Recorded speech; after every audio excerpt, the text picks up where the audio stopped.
Hi guys, welcome to Brains and the Beat. If you're new here, please like, comment, share, and subscribe. And if you're oldie but goodie, thank you for staying tuned to your girl. So in today's video, I wanted to give you guys some updates on some missing teens. And I also wanted to talk about Stefika, that was the missing teen that they found murdered. An update on her case, and her mom also breaks her silence on the whole situation. And then we're going to be talking about the Reggae girls. So let's get right into these stories. The first one we're going to be talking about is the teen mom that went missing with the baby. And it says 16-year-old Akisa Quest, a ward of the state from Mary's Child Children's Home, and her 1-year-old son Daniel Francis, both of Golden Avenue, Kingston 7, who were reported missing on Tuesday, May 7, have returned home. The police reported that they are said to be both in good health. Both the police and concerned citizens have launched a series of searches to locate the two missing persons after the Papine police reported that both Akisia and Daniel were last seen at the Women's Crisis Center at Trafalgar Road in St. Andrew. As now customary, no details on the return of the missing person were provided by the police. Police are reporting success in their search to locate Brianna Clark, a 14-year-old female who was reported missing from her home in Clarendon since Friday. Reports from the family members are that Clark left her home to complete a few errands on the road but had failed to return home. After carrying out a desperate search over the last 24 hours, relatives are reporting that she has returned home and is in good health.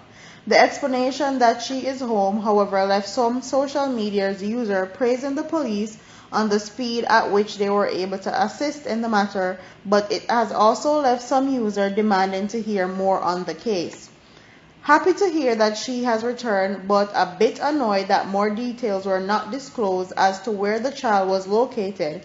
Too often we hear about these cases, and when the children return, we are not given any details on the case, said one social media user who identified himself only by William. Another user said he believed it was important to disclose details on cases when persons who were reported missing return home, as he believed it could be used to assist authorities investigating other missing cases. Those are two children or two teens that went missing that somehow went back home. And we were talking recently and we were saying that Jamaica has limited resources as far as missing children or people in general are concerned. And when these teens especially go missing, whether them go man yard, go friend yard, or do whatever they want to do, they're using up the resources that Jamaica has when it can go to somebody else that's actually really missing and that's actually really in danger. I feel like more details definitely need to be disclosed when they return home as to where they were and why they left in the first place.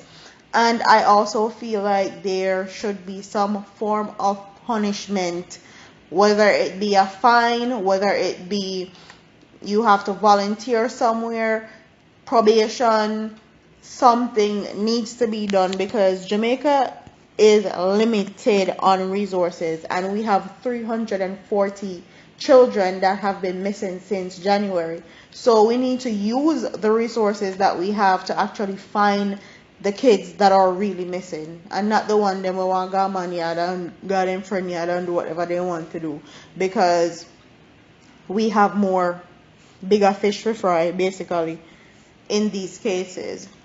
But comment what your thoughts are in the comment section. Do you think that they need to have some form of punishment when they report teens missing and then they come home and don't disclose any information? Do you think they should get probation? Do you think that they have to volunteer somewhere? Do you think that they or the parents need to be fined? What are your thoughts on that? Leave it in the comment section below. And now I'm going to give you guys an update on Stefika Smith. This was the girl that was born in England and her family returned to Jamaica so she could grow up in her own culture basically. And her end came by her getting murdered. It says the Clarendon police are reporting that the taxi operator who was taken into custody in relation to the murder probe into the death of 17-year-old Stefika Smith has been released. The man who were detained after the discovery of the teen's body last week, however, remain under investigation despite being out of custody. He was released on Friday after his attorney made a habeas corpus application in court, which resulted in the police being required to charge the person of interest or release him.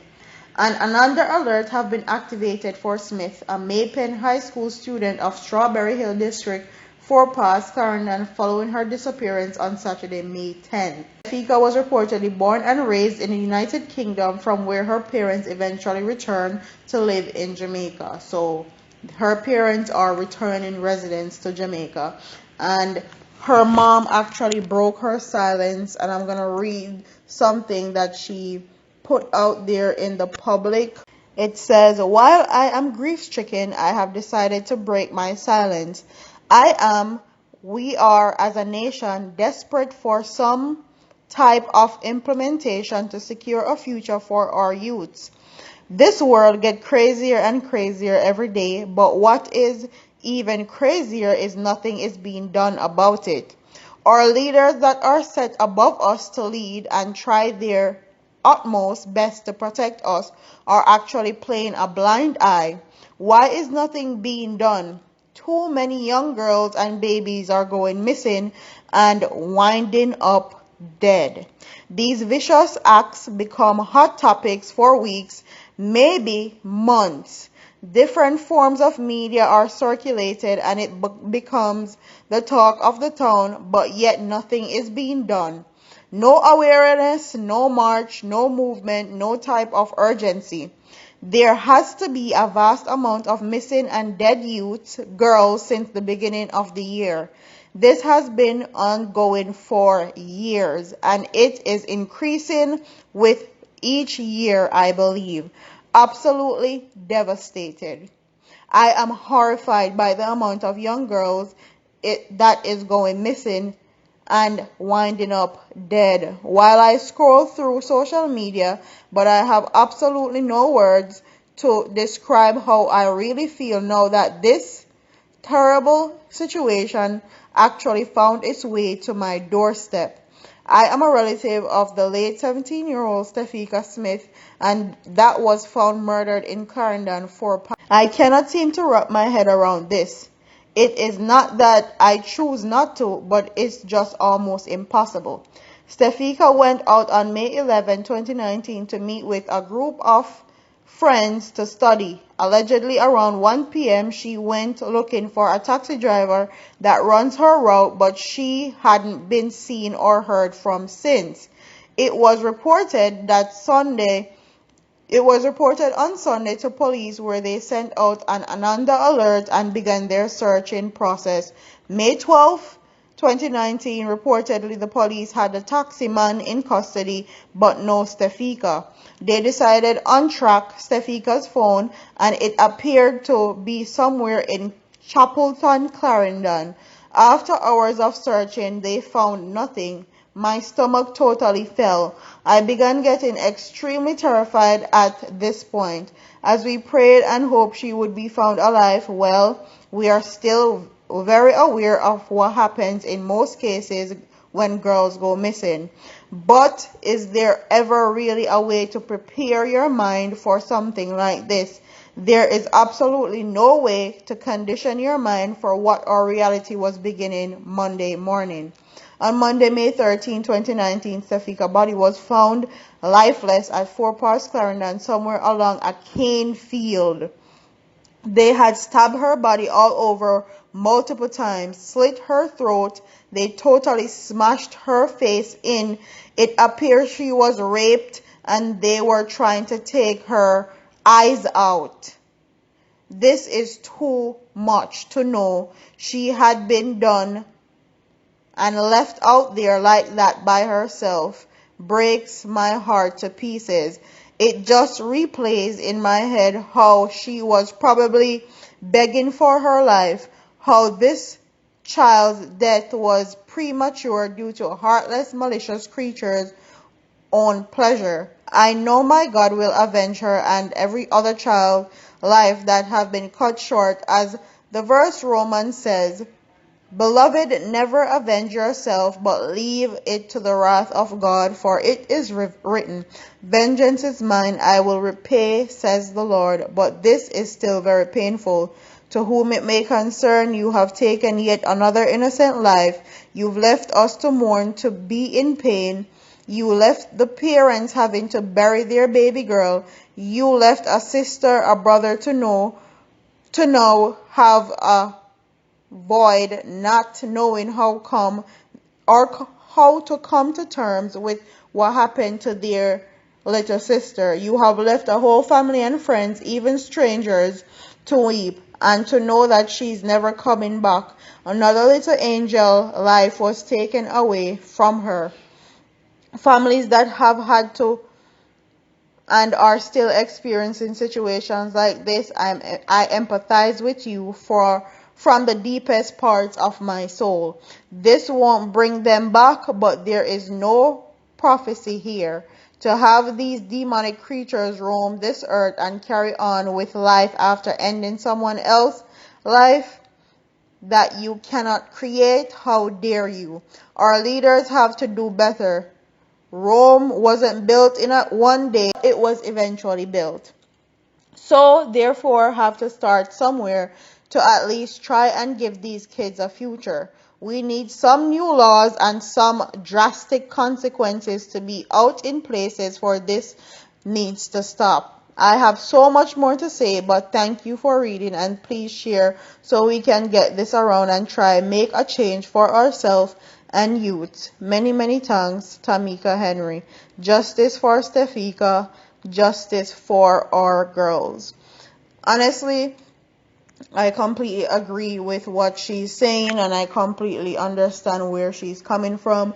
But a lot of times, I feel like our Jamaican people do not care until situations like this hit their front door, or hit their step, or hit somebody in their family, or hit somebody that they know very well. And we've been talking about this for a good amount of time, and no laws, nothing is being done, and something definitely needs to be done. So we're going to touch on the Reggae girls actually winning Panama 3-1. And one thing I want to do is big them up, give them props. They're doing an amazing job and making Jamaica look good and making us look proud, even though we're going through a lot right now. So big up to them. And one thing I want to say is that shame on all the media outlets in Jamaica that did not stream their match. If it was the Reggae boys, they definitely would have streamed it. Shame on you.